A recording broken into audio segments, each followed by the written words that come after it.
O Ministério Público Federal entrou com uma ação na Justiça para que o governo do estado e o Instituto do Patrimônio Histórico Nacional tomem medidas emergenciais contra o abandono da Santa Casa de Misericórdia, no centro da cidade.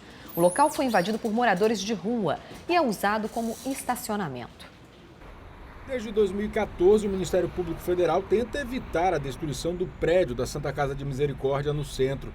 O MPF inicialmente recomendou que o governo do estado e o IPHAN cuidassem para que o local não fosse depredado, mas isso foi atendido de forma precária.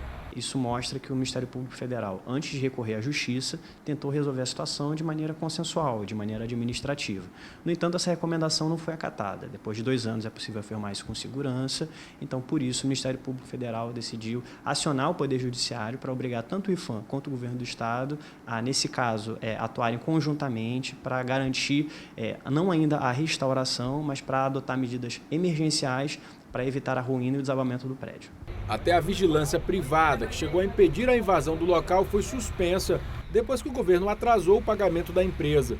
Com a ausência total de fiscalização e a retirada dos tapumes, a Santa Casa acabou virando estacionamento de carro, controlado por flanelinhas, alguns inclusive que passaram a residir no prédio abandonado. Esse professor que estacionou o carro no local reclamou que, para evitar a ocupação irregular, inclusive pelos flanelinhas, o poder público precisa agir. Que não tem fiscalização, o certo é ter fiscalização para que os carros, se estacionem nos lugares devidos. E é exatamente para evitar essas irregularidades que o MPF entrou na Justiça para obrigar o governo do estado e o IPHAN a tomarem providências contra o abandono da Santa Casa. O pedido ainda não foi julgado pela Justiça Federal, mas prevê multa de R$5 mil para a superintendente do Instituto e para o representante do governo. O Ministério Público Federal acredita na análise criteriosa do Poder Judiciário e acredita também no pedido de multa que foi estipulado, que é exatamente o instrumento, o mecanismo que existe para atuar coercitivamente sobre a vontade do devedor. Nesse caso, a multa não vai recair sobre o contribuinte, não vai recair sobre o ente federativo, e sim sobre o patrimônio pessoal de cada autoridade pública responsável pelo cumprimento da decisão. Agora o assunto é a eleição. As urnas eletrônicas que serão usadas no pleito deste domingo já foram enviadas para os locais de votação em Manaus. A expectativa do Tribunal Regional Eleitoral é que a eleição no segundo turno ocorra sem problemas.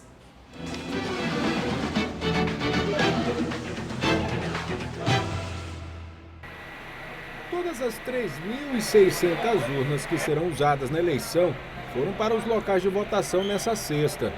O transporte foi feito por micro-ônibus. A Polícia Militar e o Exército farão a vigilância dos equipamentos. Amanhã, o TRE realiza um último teste antes do pleito. As equipes do chefe de cartório com a Secretaria de Tecnologia e Informação e os colaboradores que estão trabalhando no pleito conosco voltam para os locais de votação para fazer o pente fino, fazer novos testes nas urnas, ver se está faltando algum documento, alguma identificação, para que no domingo tudo transcorra com a maior normalidade possível. Segundo o TRE, são 3.322 sessões eleitorais na capital e na zona rural. Mas para evitar problemas, o tribunal vai deixar mais de 200 urnas como reserva técnica. Então nós vamos distribuir essas urnas em locais estratégicos da cidade, em locais de votação. Lembrando que no primeiro turno foram 16 ocorrências na capital, sendo que apenas uma troca de urna. Então nós consideramos que o número é muito baixo e que o nosso trabalho, que foi executado durante todo esse período, esses 2 anos, vai se refletir de forma positiva no dia do pleito. O TRE também divulgou os detalhes da lei seca. Segundo o tribunal, ela começa a vigorar na madrugada de domingo. Lembrando que é permitido comercializar bebida alcoólica desde que não haja consumo em local público. Então, o eleitor pode ir no supermercado, na mercearia, comprar sua bebida e levar para consumo próprio. Agora, ele não pode consumir em local público. E o jornal A Crítica divulgou nesta sexta-feira uma nova pesquisa de intenções de voto para a Prefeitura de Manaus no segundo turno. Vamos aos números. A pesquisa mostra que o candidato do PSDB, Arthur Neto, tem 42,4% das intenções. Marcelo Ramos, do PR, lidera as intenções de voto com 43,3%, quase 1% à frente. Os votos brancos e nulos somam 10,4% e os eleitores que não souberam ou não quiseram responder chegam a 4%. Considerando a margem de erro de 2,5% para mais ou para menos, a disputa apresenta empate técnico. Considerando apenas os votos válidos, a pesquisa mostra que Marcelo Ramos, do PR, vence a disputa com 50,5% das intenções de votos. Arthur Neto, do PSDB, tem 49,5% da preferência dos eleitores. No mapeamento geográfico de intenções de votos, mostra uma briga acirrada entre Arthur e Marcelo. Cada um deles lidera em 2 zonas da cidade e empatam em outras 2 áreas. O tucano é preferência nas zonas Oeste e Sul. Já o candidato do Partido da República vence nas zonas Norte e Leste. Nas regiões Centro-Oeste e Centro-Sul, está tudo igual.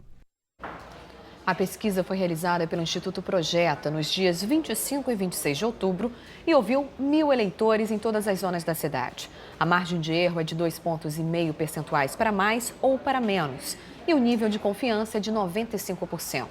A pesquisa está registrada no Tribunal Regional Eleitoral do Amazonas com o número 02892/2016.